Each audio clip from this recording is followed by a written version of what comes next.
En este video hablaremos el cómo este niño se convirtió en el causante de un tiroteo escolar más joven en la historia de los Estados Unidos, al arrebatarle la vida a esta pequeña, y el cómo la sociedad tomó ya no solo la noticia, sino el veredicto de las autoridades.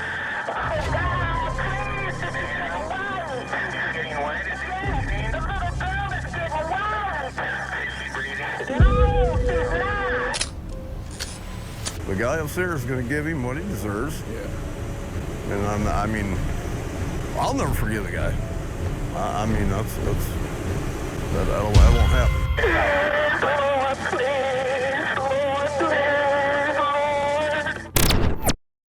Dedrick Owens vivía junto a su hermano 2 años mayor y su madre llamada Tamarla Owens en la ciudad de Flint en el estado de Michigan. Tamarla era una madre soltera que se encargaba al 100 de sus hijos, esto gracias a que el padre de Dedrick, al cual había heredado su nombre, estaba cumpliendo una condena. Dedrick Owens padre fue encarcelado más de una vez por posesión de sustancias ilícitas y robo. Cuando estaba en libertad condicional por uno de sus tantos delitos, aún con eso el hombre es atrapado de nueva cuenta, pero esta ocasión fue por intento de distribución, cayéndole una sentencia algo más larga comparada a las anteriores. Esto dejó sola por completo a Tamarla, que trabajaba hasta 70 horas semanales gracias al programa del gobierno llamado Welfare to Work.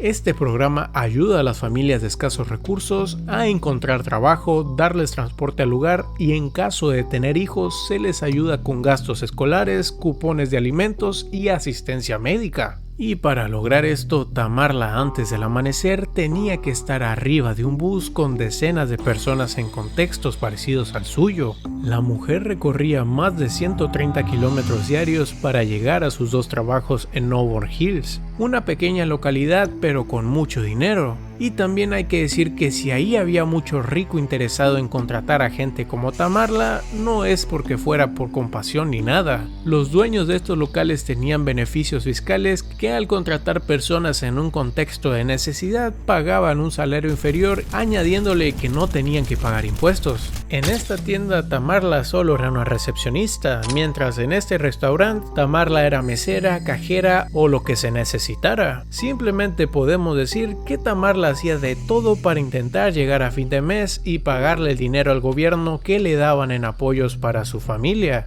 Pero esto, por increíble que parezca, no era algo que le saliera siempre, y por eso a inicios del año 2000, Tamarla fue desalojada junto a sus hijos por no cumplir con el arriendo. Desesperada por evitar que Dedrick y su hermano dejaran de asistir a la escuela, Tamarla le pidió a su hermano que los dejara vivir con él por el momento, prometiéndole que solo sería por unas semanas, mientras ella arreglaba la situación. Su hermano Jamel James realmente no quería aceptar esa idea, porque le complicaba la vida tener gente viviendo con él, ya que su casa servía como punto de venta de sustancias. Pero al ver a su hermana mayor tan angustiada, terminó dejando que ellos se quedaran. Dedrick y su hermano asistían a la primaria Buell.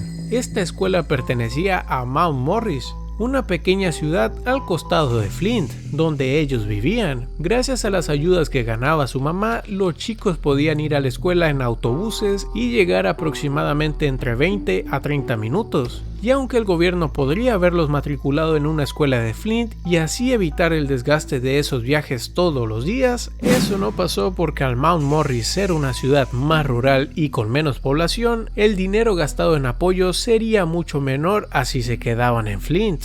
Dedrick tenía quejas de todos en la escuela, no se estaba quieto, golpeaba y pellizcaba a sus compañeros sin motivo aparente e insultaba a los profesores con palabrotas o sacándoles el dedo cuando esto lo intentaban reprender.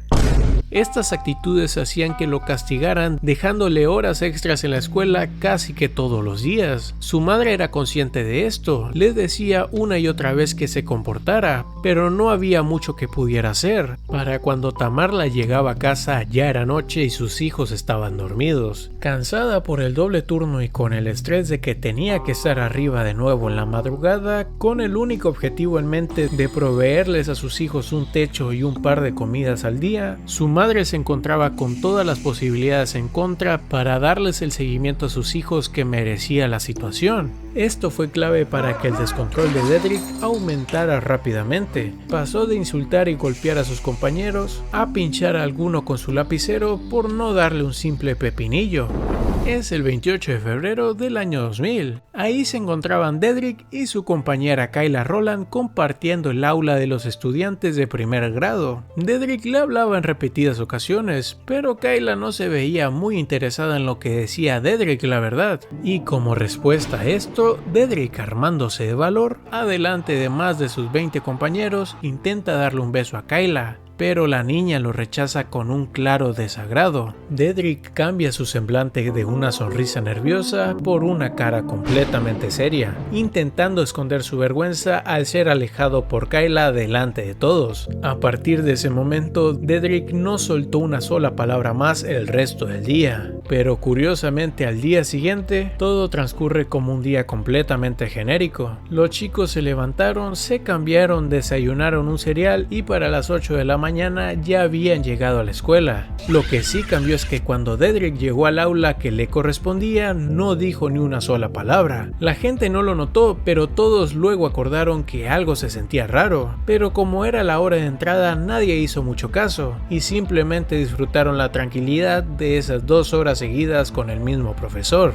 A las 10 toca la campana indicando que se había acabado la segunda hora. Los niños toman sus cosas para moverse a la próxima aula donde les darían la siguiente clase. Es ahí en el pasillo donde Dedrick se le acerca a Kayla y le dice: y enfrente de todos y sin titubear, le dispara con una revólver calibre 32 que tenía escondida en su ropa, impactándole un disparo directo en el pecho.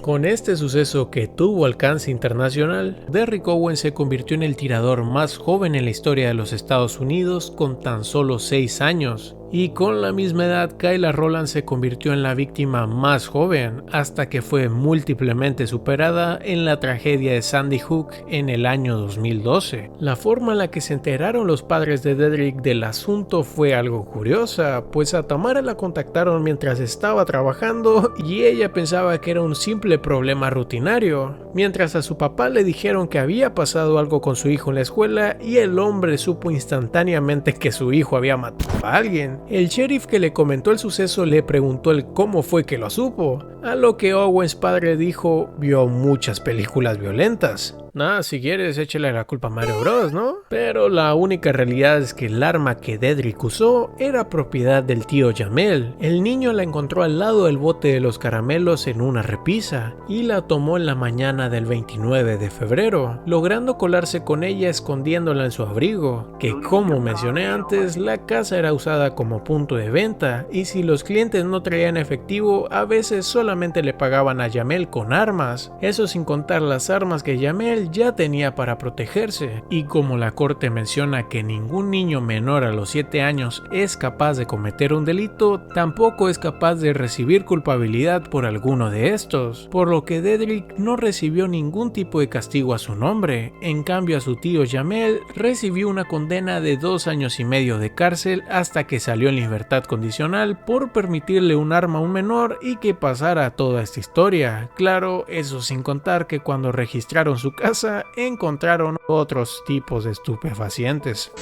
El impacto de este caso en la sociedad americana fue gigante, no solo por el tema racial, el cual era perfecto para que muchos desahogaran sus sentimientos. They wanted this little boy hung from the highest tree. I mean, there was such an undercurrent of racism and hate and anger. It was ugly. Esta también era una oportunidad para los que están en contra del porte de armas. Esto se platica a más grandes rasgos en el documental ganador del Oscar Bowling for Columbine, donde hablan del porte y las consecuencias que se tiene de que la gran mayoría tenga la posibilidad de tener un arma de fuego en sus manos, causando cosas como, pues, tiroteos como este. Pero lamentablemente para los que peleaban por esto, con lo del 9/11 teniendo a Bush pidiendo más presupuesto armamentístico, pues nunca pasó. El asunto era proporcional a lo de Dedrick con la violencia, simplemente iba a más y más. Y mientras la escuela y la comunidad lloraba el asesinato de Kayla, el manejo de todo esto generó un rechazo tremendo de la sociedad a la situación. Ahí tenías casos como el del fiscal Arthur Bush, irónico ese nombre por cierto, que pese a la presión de la gente al ir de acuerdo a la ley no podía castigar a Dedrick, y para no acabar con otra vida les pedía a los ciudadanos que perdonaran al chico. Al final una vida ya había sido arrebatada, se tenía que tener control de daños. Esta idea a mucha gente obviamente no le pareció. Este chico ya iba para criminal, tiene que pagar, tenía que ser negro. Muchas opiniones negativas llegaban. La misma escuela sufrió de esto. A los 2 años terminó clausurada gracias a los bajos fondos por una disminución casi total de las matriculaciones de los estudiantes. De hecho, unos años después la escuela terminó severamente dañada cuando muy peculiarmente se incendió por dentro de la nada. Y el gobierno, viendo que su existencia solo estorbaba y hacía daño, mejor decidieron por demoler lo que quedaba en el año 2009. Respecto a Dedrick y a su hermano, después del incidente fueron tomados por el estado y mandados a vivir con otra tía por parte de su mamá. De dicha tía nunca se filtraron datos o ubicaciones. De hecho, de lo poco que se supo de Dedrick desde el 2000 para acá fue cuando fue arrestado a los 18 años gracias a que cometió allanamiento de morada, cosa que parece que le sirvió para mantenerse como alguien civilizado porque nunca más salió una noticia suya rompiendo las leyes. Lo poco que se sabe de este tipo es que vive o vivió en Bay City, ciudad también del estado de Michigan. Al parecer se rumora que tiene un hijo, pero realmente no se sabe mucho. El hombre ha sido invitado múltiples veces a charlar un poco del caso a distintos medios. Alguna vez aceptó, pero justo antes de la hora, el pánico o vergüenza se apoderaron de él y se echó para atrás. Respecto a los padres de la víctima, son Ricky Rowland y Veronica McQueen. Mientras el hombre sigue viviendo en Mount Morris diciendo cada que le preguntan que nunca perdonará a Dedrick, la mujer lamentablemente se quitó la vida después de años de haberse convertido en una voz respetada en la lucha contra la segunda enmienda. Tan importante se volvió después de lo de su hija que llegó a hablar directamente con el presidente Clinton. Pero sea como sea, Verónica no pudo seguir cargando su dolor y en 2016 acabó con todo, provocándose una sobredosis por medicamentos. Destroyed her to the point where she wanted to